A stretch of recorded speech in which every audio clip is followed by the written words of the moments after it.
L'immensité de l'océan s'étendait à perte de vue, brillant sous les rayons du soleil couchant. Au milieu de cette vaste étendue bleue flottait un immense paquebot, un palais flottant qui semblait plus une ville en mouvement qu'un simple navire. Ses ponts scintillaient de guirlandes lumineuses, ses grands mâts brillaient contre l'horizon, et des rires résonnaient à travers la mer venant des salles de divertissement. À l'intérieur, des voyageurs venus de différentes nations se rassemblaient pour se livrer au plaisir, aux dîners somptueux, à la musique forte, aux tables de jeu et aux boissons sans fin. Pour eux, le navire était un symbole de luxe et d'évasion, un lieu où les soucis disparaissaient au rythme des réjouissances. Parmi les centaines de passagers et d'équipiers, il y avait un jeune homme de ménage, nommé Youssef Rahman. Il venait d'une petite ville côtière sans richesse ni position notable. Son uniforme était simple, ses mains toujours occupées avec des balais et des seaux, et des perles de sueur constellaient sans cesse son front. Pourtant, Youssef portait avec lui quelque chose de plus précieux que la richesse, une petite copie du Saint-Livre que son père lui avait donné avant de décéder. Les derniers mots de son père résonnaient encore dans son cœur. « Ne lâche jamais ce livre, mon fils.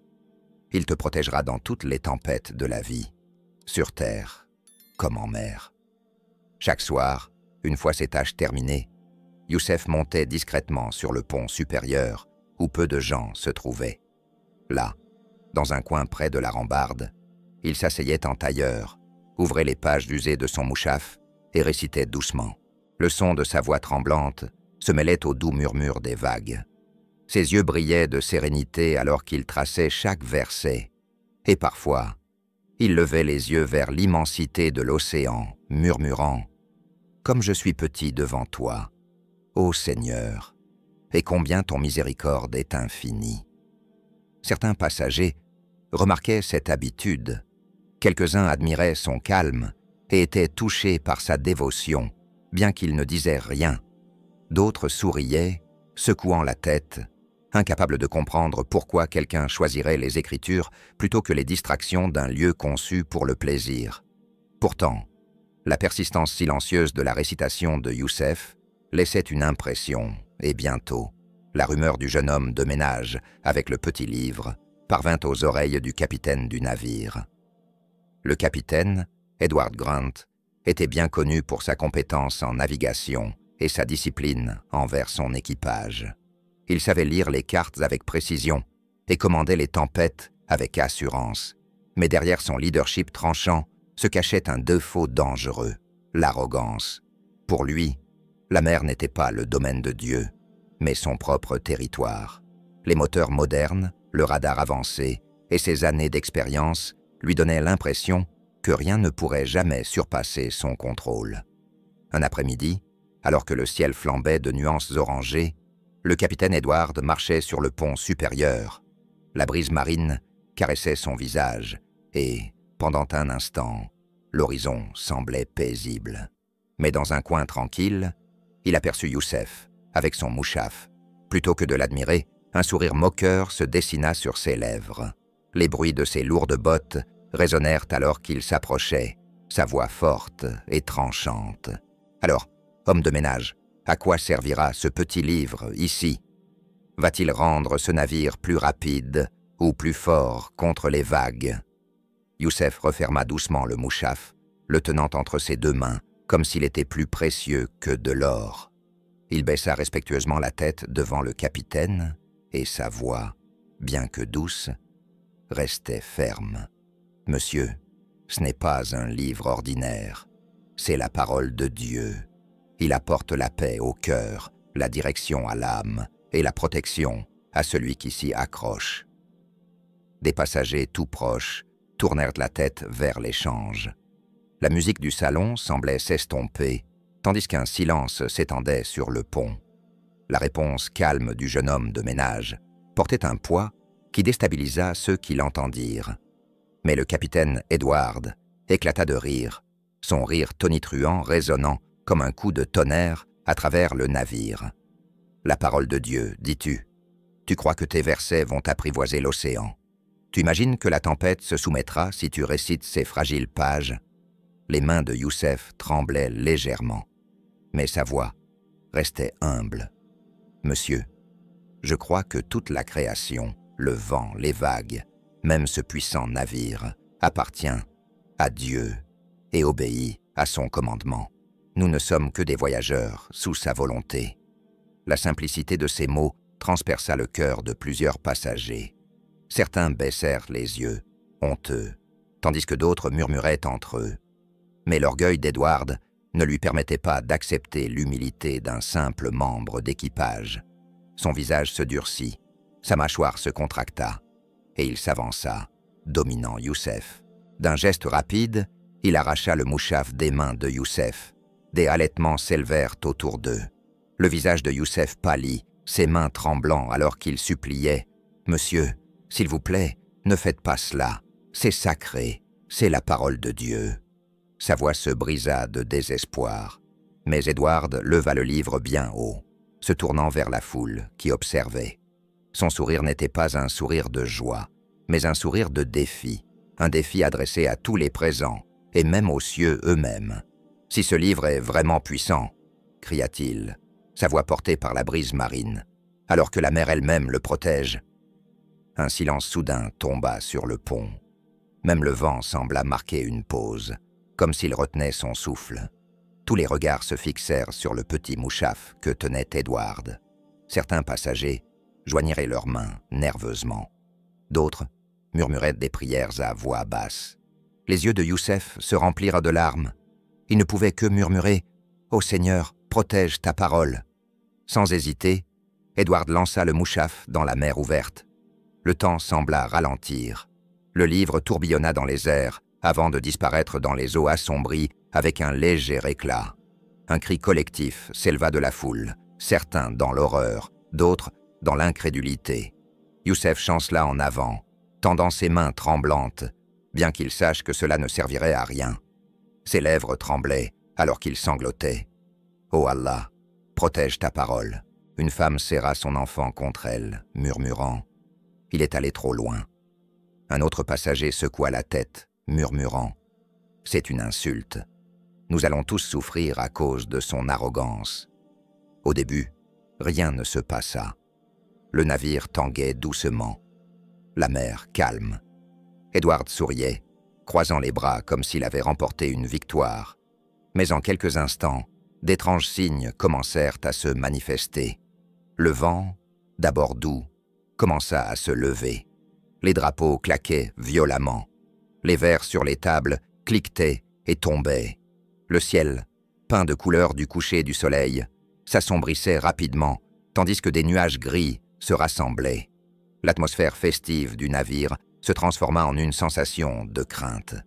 Quelque chose d'invisible semblait se réveiller. Les premières rafales de vent fort secouaient les rambardes, envoyant des frissons à travers les passagers.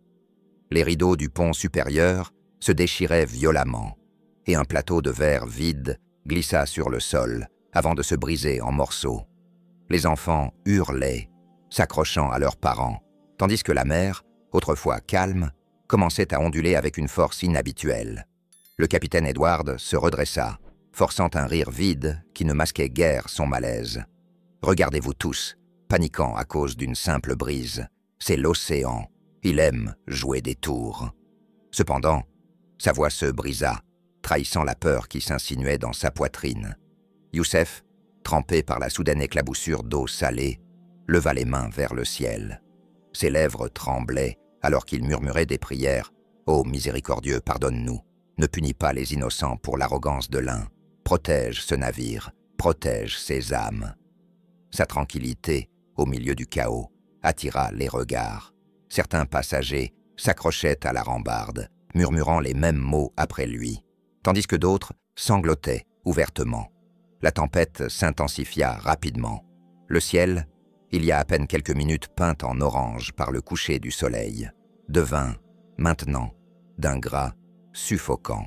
Le tonnerre gronda au loin, profond et menaçant, résonnant comme le rugissement de quelque chose de vivant. Un éclair fendit l'horizon, illuminant les visages terrifiés sur le pont. Le navire gronda, alors que les vagues commençaient à frapper ses flancs avec une violence accrue. L'équipage se précipitait frénétiquement sur le pont, criant des ordres. Sécurisez les cordages, fermez les volets. Leur voix était presque noyée par le vent hurlant. Les radios crépitaient avec des rapports paniqués de la salle des machines. Capitaine, pression en hausse, moteurs poussés au-delà de leur capacité. Edward saisit fermement le volant dans le poste de commande, la sueur se mêlant à l'eau de pluie sur son visage pâle. Ses mains, autrefois fermes, tremblaient alors qu'il ordonnait des commandes, mais la mer ne lui obéissait pas. Les vagues montaient, soulevant le gigantesque navire comme un jouet. Les passagers se dispersaient dans la terreur. Certains s'agenouillèrent, serrant leurs enfants, implorant la sécurité. D'autres hurlaient et couraient à l'intérieur, seulement pour découvrir que les cabines tremblaient à chaque impact des vagues.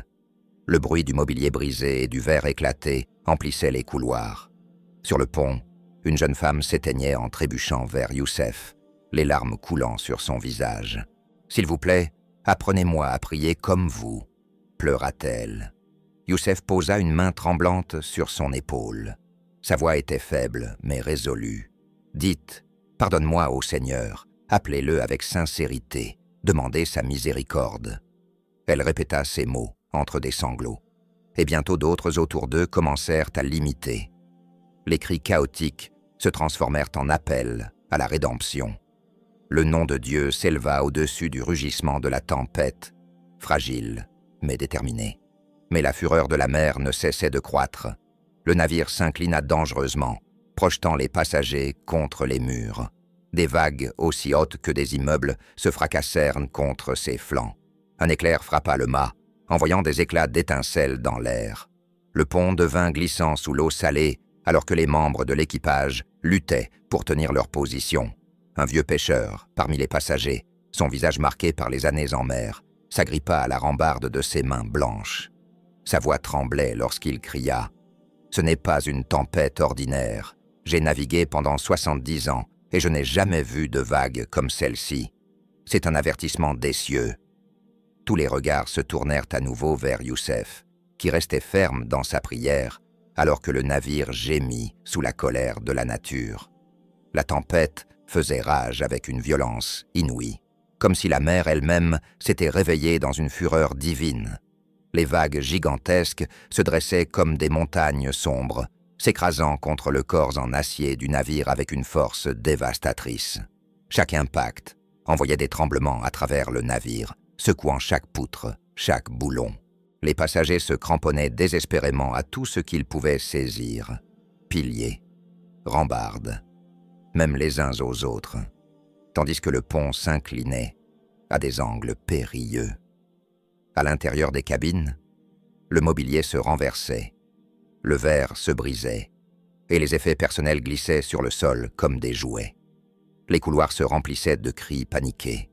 Les mères hurlaient en protégeant leurs enfants, tandis que les hommes frappaient aux portes verrouillées, cherchant un abri. Le 11 grand paquebot de croisière, un palais flottant de luxe, ressemblait maintenant à un cercueil ballotté par un océan impitoyable. Youssef se tenait près du mât, trempé jusqu'aux os, ses cheveux collés à son visage, mais ses lèvres bougeaient sans relâche en prière. Ses mains, tremblantes de froid et de peur, étaient levées vers le ciel assombri. Seigneur des mers et des cieux, ne nous détruis pas à cause de l'orgueil d'un homme. Pardonne-nous et guide-nous vers la sécurité. Sa voix se brisa, mais portée à travers le vent hurlant, frappant le cœur de ceux assez proches pour entendre. Les passagers commencèrent à l'entourer instinctivement, non parce qu'il était un leader, mais parce que l'espoir s'accrochait à sa présence. Un homme qui passait ses nuits à jouer s'agenouilla à ses côtés, pleurant ouvertement. « Je n'ai jamais prié avant », supplia-t-il. Youssef se pencha et murmura « Dis, pardonne-moi, ô Dieu, dis, je me tourne vers toi. » L'homme répéta, sa voix se brisant, et bientôt d'autres rejoignirent, murmurant, chantant, criant leur propre confession. Le pont devint un lieu de culte inattendu. Au milieu des vagues et des éclairs, Hommes et femmes s'agenouillèrent, leurs fronts touchant le bois trempé, leurs larmes se mêlant aux embruns. Le nom de Dieu résonnait encore et encore, fragile, mais plus fort que le tonnerre dans leur cœur. Mais le capitaine Edward restait obstinément à la barre, tenant le gouvernail de ses 2 mains, comme si la seule défiance pouvait dompter la mer. Sa voix, autrefois autoritaire, se brisa maintenant sous la panique. « Tournez à gauche, poussez les moteurs plus fort !» cria-t-il. Mais les radios répondirent avec terreur. « Capitaine, nous perdons de la puissance. Les courants nous tirent dans le vortex. » Un éclair frappa de nouveau, enflammant une partie du gréement.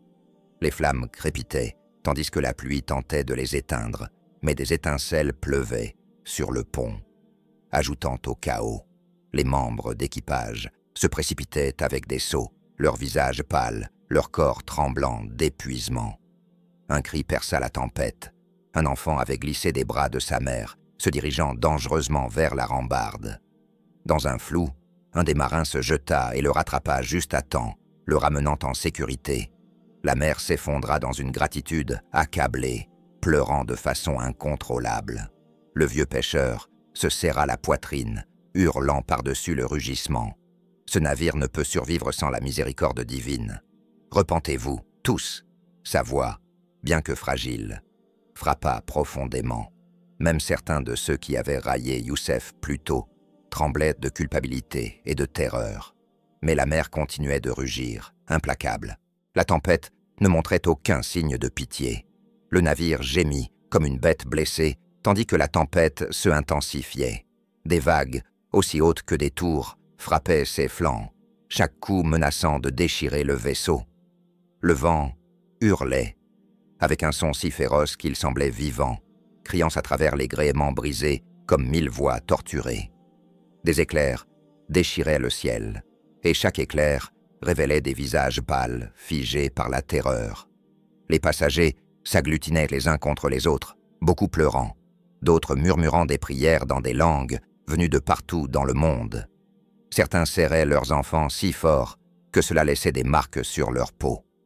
Les grandes salles à manger, autrefois remplies de rires et de vin, étaient maintenant plongées dans l'obscurité, l'eau inondant leur sol en marbre.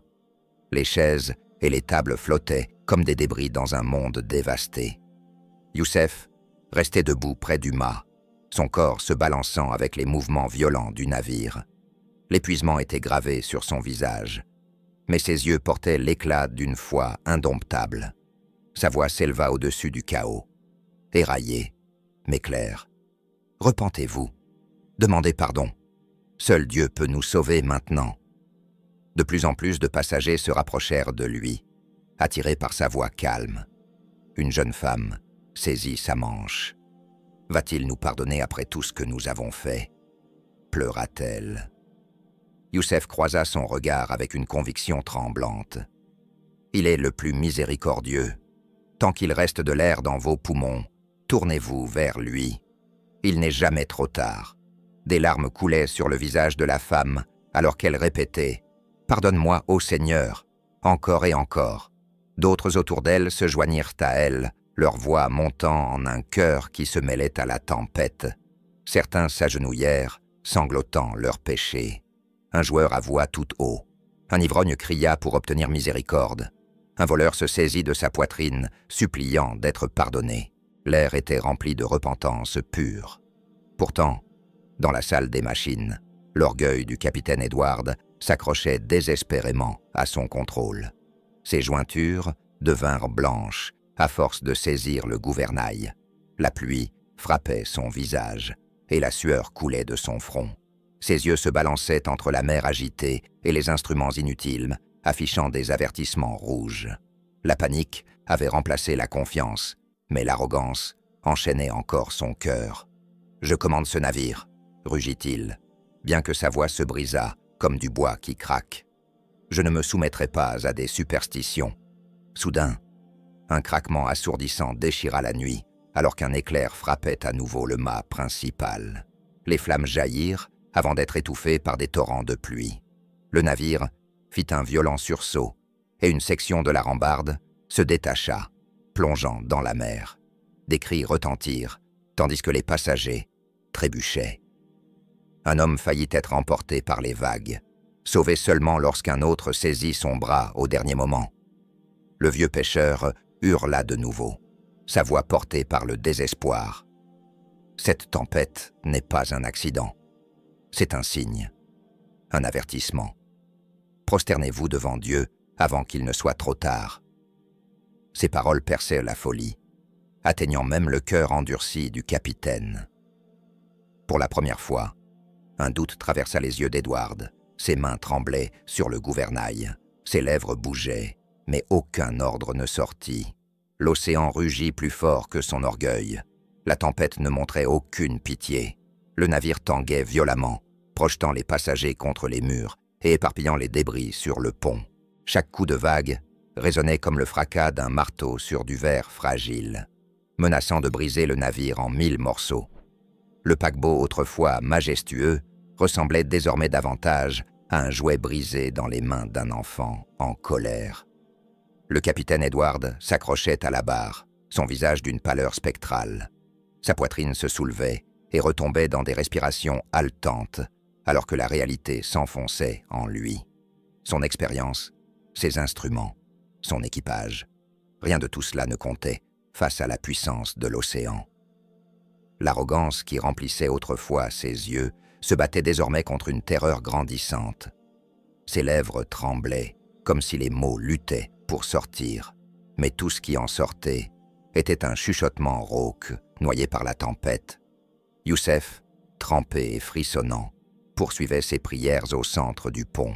Sa voix portait contre le hurlement du vent, stable et suppliait. « Pardonne-nous, ô Seigneur, ne nous détruis pas à cause de l'orgueil d'un homme, aie pitié des faibles et des innocents. » Son appel résonnait dans le cœur de ceux qui l'entendaient. De plus en plus de passagers se joignaient à lui, levant les mains vers les cieux. La tempête avait arraché leurs masques d'indulgence et d'orgueil, ne laissant que des âmes effrayées criant pour leur salut. Un jeune homme qui passait son voyage à se moquer des autres s'effondra à côté de Youssef, son corps tremblant. « Je n'ai jamais prié. Est-ce qu'il va m'entendre ?» pleura-t-il. Youssef saisit fermement sa main. « Oui, crie du fond de ton cœur. Il entend chaque voix, même celle longtemps silencieuse. » L'homme pleura bruyamment, répétant « Pardonne-moi, pardonne-moi » jusqu'à ce que sa voix se brise. Non loin de là, une mère serrait sa petite fille dans ses bras, les larmes coulant sur son visage. L'enfant la regarda avec de grands yeux innocents. « Maman, est-ce qu'on va mourir ?» La voix de la femme se brisa alors qu'elle pressait son front contre celui de sa fille. « Non, mon amour, Dieu va nous sauver. Dis son nom avec moi. » La petite balbutia entre ses sanglots. « Allah, pardonne-nous. » Leurs murmures se mêlèrent au cœur grandissant qui remplissait le pont dévasté par la tempête. À l'intérieur de la salle des machines, la prise d'Edward se desserra enfin. Il tomba contre le mur, son corps frissonnant. L'équipage le regardait avec désespoir, attendant des ordres qui ne venaient pas. Son autorité avait été engloutie par les vagues. Les mains tremblantes, il se coucha le visage, murmurant pour lui-même « Est-ce à cause de moi? Est-ce que je l'ai provoqué ?» Pour la première fois, il sentit le poids de ses moqueries écraser sa poitrine. L'image du petit orignal, à moitié englouti par les vagues, hantait son esprit. Il ne pouvait plus se cacher derrière son orgueil. La sueur et la pluie se mêlaient aux larmes qu'il essayait de dissimuler. Dehors, la mer continuait de rugir. Le navire grincerait, son corps métallique hurlant sous la pression. Mais au milieu du chaos, une étrange harmonie grandissait. Les voix des passagers s'unissaient dans la repentance. Leurs cris s'élevaient au-dessus de la tempête, fragiles mais inflexibles. Résonnant contre les cieux, la tempête rugissait comme une bête indomptée. Mais au sein de sa fureur, quelque chose d'extraordinaire se produisait. Les passagers, qui quelques heures plus tôt s'étaient noyés dans la musique, les jeux et les rires sans fin, étaient maintenant unis dans la désespérance. Leurs voix s'élevaient ensemble, non pas en chants de plaisir, mais en cris de miséricorde. Le pont, autrefois une scène de luxe et de jouissance, était devenu un lieu de prière. Youssef se tenait au milieu, ses vêtements trempés collant à son corps, les yeux fermés dans une supplication fervente. Sa voix, bien que fatiguée, portait une autorité calme. « Ô Seigneur, toi seul commandes les mers et les cieux. Nous implorons ton pardon. Ne nous laisse pas périr dans l'orgueil. Sauve-nous, ô le plus miséricordieux. » Ces paroles résonnèrent dans la tempête, attirant plus de cœurs dans la repentance. Les cris des gens se mêlaient aux hurlements du vent. Certains passagers se prosternaient sur le pont trempé, malgré les vagues qui se jetaient sur leur dos. D'autres levaient les mains haut, sanglotant dans la nuit. Même ceux qui n'avaient jamais prié se retrouvaient à appeler un pouvoir supérieur, leur peur brisant des années de déni. Pendant ce temps, dans la salle des machines, le capitaine Edward s'effondra à genoux. Ses mains, autrefois fortes et autoritaires, tremblaient désormais incontrôlablement. Il avait raillé, il avait ri, et il avait osé insulter le mot sacré. Maintenant, la tempête s'abattait sur lui comme un jugement qu'il ne pouvait plus ignorer. Se couvrant le visage de doigts tremblants, il murmura entre ses souffles saccadés « J'avais tort. J'étais aveugle. Pardonne-moi, Seigneur. » L'équipage échangeait des regards stupéfaits. Jamais ils n'avaient vu leur capitaine ainsi brisé. Il avait toujours été le pilier de l'orgueil et du contrôle. Pourtant, maintenant, l'homme même qui avait ridiculisé la foi était réduit à une silhouette en larmes sur le sol, admettant son impuissance devant la mer. Dehors, la tempête poursuivait sa colère. Les vagues se dressaient encore, et la foudre déchirait toujours le ciel. Cependant, au milieu du chaos, les passagers ressentaient un étrange changement. Les cris de repentance semblaient repousser le désespoir. La peur s'était transformée en humilité, et l'humilité en espoir. Un jeune homme qui passait ses nuits à jouer s'accrocha au bras de Youssef. « Est-ce trop tard pour moi? Peut-il encore pardonner après tant de péchés ?» Youssef regarda son visage baigné de larmes, hochant la tête fermement. « Il n'est jamais trop tard. Tant que ton cœur se tourne sincèrement, sa miséricorde est plus grande que tes péchés. » Le jeune homme s'effondra sur le pont, pleurant en répétant les mots de pardon encore et encore. Soudainement, le ciel noir se fendit d'un rayon de lumière lunaire. Il perça les nuages lourds, projetant une lueur pâle sur le navire trempé. Le vent, bien que toujours violent, commença à perdre de son mordant. Les vagues gigantesques rétrécirent peu à peu, bien que la mer continuait à secouer le navire comme un bois flotté. Les gens haltèrent, s'accrochant les uns aux autres. Pour la première fois en plusieurs heures, l'espoir scintilla dans leur cœur. Ce n'était ni les machines, ni la force des hommes, mais leur orgueil brisé et leurs prières qui avaient percé la tempête. Le navire tanguait doucement à présent, bien que le souvenir de ces secousses violentes hante encore les passagers tremblants. Le ciel noir, autrefois gonflé de fureur, commençait à se fendre. Des éclats de lune scintillaient sur la mer agitée, peignant des rayures d'argent sur les vagues. Bien que la tempête ne se fût pas totalement apaisée, sa ferveur s'était affaissée, comme si elle répondait aux cris de ceux à bord. Sur le pont, la foule, autrefois en proie au chaos, était silencieuse, à l'exception de quelques sanglots et prières murmurées. Des hommes et des femmes qui n'avaient jamais prononcé le nom de Dieu avec sincérité s'y accrochaient maintenant comme à leur seule bouée de sauvetage. Certains restaient prosternés sur les planches mouillées, refusant de relever leur visage, tandis que d'autres étaient assis en silence, les yeux gonflés de larmes, mais leur cœur étrangement calme. La peur qui les avait autrefois dominés était lentement remplacée par l'humilité. Youssef était à genoux, la tête baissée, ses lèvres bougeant dans un murmure de gratitude. « Ô Seigneur miséricordieux, tu nous as montré ta puissance et ta miséricorde. Ne nous laisse pas retomber dans l'insouciance. Garde nos cœurs inclinés vers toi. » Sa voix portait doucement, mais semblait résonner à travers le pont. Les passagers proches répétaient sa prière dans des voix brisées, leurs mots hésitants mais pleins de cœur. À l'intérieur de la salle des machines, le capitaine Edward restait affalé contre la barre. Son visage enfoui dans ses mains, ses larges épaules tremblaient. L'équipage, hésitant à parler, le regardait avec incrédulité. L'homme qui autrefois les commandait avec assurance était maintenant brisé, murmurant à lui-même comme un enfant perdu. Enfin, il se redressa, vacillant, les yeux injectés de sang, la voix tremblante.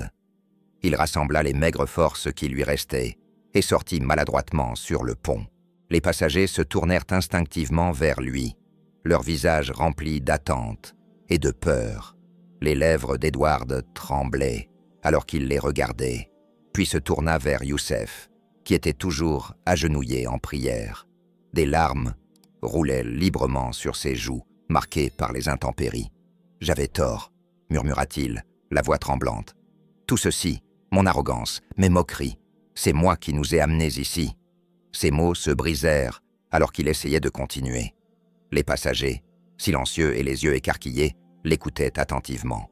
Les seuls bruits étaient le grincement du navire et le souffle du vent. Edward tomba à genoux devant eux tous, son orgueil brisé. Il pressa son front contre le pont trempé et cria à haute voix « Pardonne-moi, Seigneur, pardonnez-moi, vous tous. J'ai ridiculisé ce qui est sacré et j'ai défié celui qui contrôle la mer. Je ne suis rien, rien face à sa puissance. » Des exclamations parcoururent la foule. Certains pleuraient ouvertement, d'autres s'écriaient à nouveau en prière. Youssef se leva lentement, ses pas hésitants, et posa une main sur l'épaule du capitaine. Sa voix était douce. Dieu est le plus miséricordieux. La repentance sincère efface même des montagnes de péché. À ce moment-là, une vague de soulagement déferla sur les passagers. La tempête persistait, mais sa fureur avait disparu.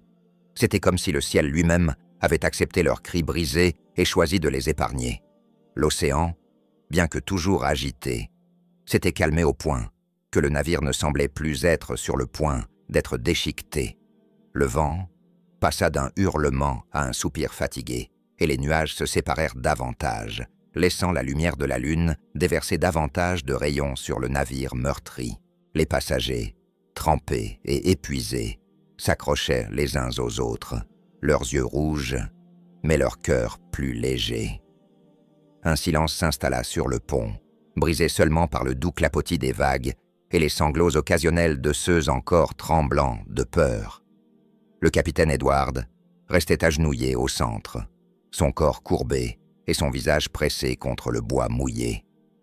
Le fier commandant, qui avait autrefois ri de la foi, ressemblait désormais à un homme dépouillé de tout, sauf du regret. Lorsqu'il leva enfin la tête, ses larmes brillaient dans la lumière tamisée.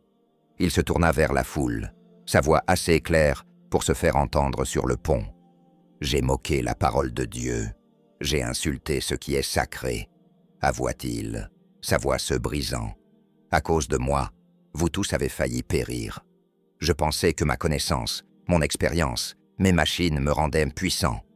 Mais ce soir, j'ai appris qu'en dehors de lui, je ne suis rien. » Ces paroles perçaient le silence. De nombreux passagers pleuraient à nouveau, non plus par peur, mais devant l'humilité brute de voir un homme, autrefois si arrogant, se laisser abattre. Certains hochèrent la tête, murmurant des prières de gratitude, heureux qu'il ait enfin reconnu la vérité. Edward pressa une main tremblante contre sa poitrine. « À partir de ce jour, je ne me moquerai plus jamais. Je déclare devant vous tous qu'il n'y a de Dieu qu'Allah, et Muhammad est son messager. » Ces mots tremblaient, mais portèrent la force de la conviction. Pendant un instant, le pont resta totalement silencieux. Puis le silence se brisa avec une vague d'émotion. Des cris d'Allahu Akbar éclatèrent, résonnant à travers la mer. Les hommes et les femmes levèrent les mains, leurs voix unifiées dans la louange. Certains retombèrent à genoux, accablés par l'instant. D'autres s'étreignirent, leurs sanglots transformés en larmes de joie. Youssef resta là, observant, son cœur gonflé de gratitude. Il s'avança et étreignit le capitaine, lui murmurant à l'oreille « Dieu est le plus miséricordieux. Tant que tu te tournes sincèrement vers lui, ton passé est effacé. » Edward se cramponna à lui comme à un frère, son corps fort tremblant de sanglots. L'équipage, qui l'avait suivi aveuglément pendant des années, baissait maintenant la tête en signe de respect, non pas pour son autorité, mais pour sa soumission. Autour d'eux, les passagers se remirent à prier, non par désespoir, mais par gratitude. Les enfants répétaient les mots que leurs parents murmuraient, leurs voix innocentes résonnant à travers le pont mouillé comme une mélodie d'espoir. La tempête les avait éprouvés, mais la foi les avait sauvés. Au-dessus, les nuages se dissipèrent davantage, révélant un ciel rempli d'étoiles. L'océan réfléchissait leur lumière, n'étant plus une menace, mais un témoin. La nuit était devenue un témoignage, gravé à jamais dans la mémoire de tous ceux qui avaient survécu. Le matin se leva doucement sur le navire meurtri. Les premiers rayons du soleil perçaient la brume qui se dissipait, peignant la mer de touches d'or et d'argent. L'océan, calme à présent, berçait doucement le vaisseau, comme s'il le berçait après une nuit de furie. L'eau salée goûtait des mâts, et les ponts autrefois scintillants étaient tachés du souvenir du chaos. Pourtant, au milieu des débris, il y avait la paix. Les passagers se regroupaient en petits cercles, leurs vêtements déchirés et leurs visages fatigués. Mais leurs expressions portaient quelque chose de nouveau, la sérénité. Là où il y avait eu de l'orgueil, des rires sans sens et des distractions sans fin, il y avait maintenant de la réflexion. Des hommes qui avaient perdu des nuits à jouer aux dés parlaient maintenant doucement de repentance. Des femmes qui avaient dansé dans une joie superficielle tenaient des perles de prière. Des enfants qui avaient crié de peur répétaient le nom de Dieu comme s'il s'agissait d'un bouclier. Sur le pont, Youssef était assis tranquillement, les yeux fixés sur l'horizon infini. Son petit Musaf, perdu dans la mer, restait gravé dans son cœur. Il murmura « Ô Seigneur, merci de nous avoir montré ta puissance, de nous avoir humiliés lorsque nous nous pensions puissants, de nous avoir épargnés alors que nous ne le méritions pas. » Ses yeux étaient remplis de larmes, non pas de peur cette fois, mais de gratitude. Le capitaine Edward émergea, ne portant plus l'attitude d'un dirigeant, mais celle d'un serviteur. Son uniforme était en lambeaux, son insigne argenté terni par le sel. Pourtant, son visage brillait d'humilité. Debout devant les passagers, il parla d'une voix dénuée d'arrogance. « Hier soir, j'ai été la raison pour laquelle vous avez failli périr. Mon orgueil m'a aveuglé. J'ai ridiculisé la parole de Dieu, et pour cela, je demande pardon. Que ma chute soit une leçon. Aucun homme ne contrôle la mer, aucune machine ne commande la tempête. Seul celui qui l'a créée a le pouvoir. » Les passagers écoutaient en silence, beaucoup pleurant à nouveau. Puis un par un, ils s'avancèrent, non pas pour le condamner, mais pour lui pardonner. Une vieille femme murmura « Nous avons tous moqué à notre manière. Nous avons ri, nous avons bu, nous avons oublié, mais Dieu nous a donné une autre chance. » Dans les jours qui suivirent, le navire dériva lentement vers le port. La vie à bord avait complètement changé. Les salons ne résonnaient plus des chants ivres, mais du rythme de la prière. À chaque appel à la prière, des rangées de passagers se tenaient côte à côte sur le pont, leurs voix s'élevant au-dessus des vagues douces. Même les enfants participaient, leurs petites voix apprenant à réciter des mots autrefois étrangers à leurs oreilles. Lorsque le vaisseau atteignit enfin la terre, les passagers débarquèrent, non pas comme ils étaient partis, mais transformés. Leurs visages brillaient d'humilité. Leurs yeux portaient le poids du souvenir. Ils parlaient de la tempête, non pas avec peur, mais avec vénération, la qualifiant de nuit, où l'océan fut témoin. Pour Youssef, le souvenir demeurait clair chaque fois qu'il entendait le fracas des vagues. Il souriait faiblement et murmurait « Oh Allah, ne laisse jamais ce cœur oublié. L'arrogance noie, mais l'humilité sauve. » L'océan avait parlé, et son témoignage vivra à jamais.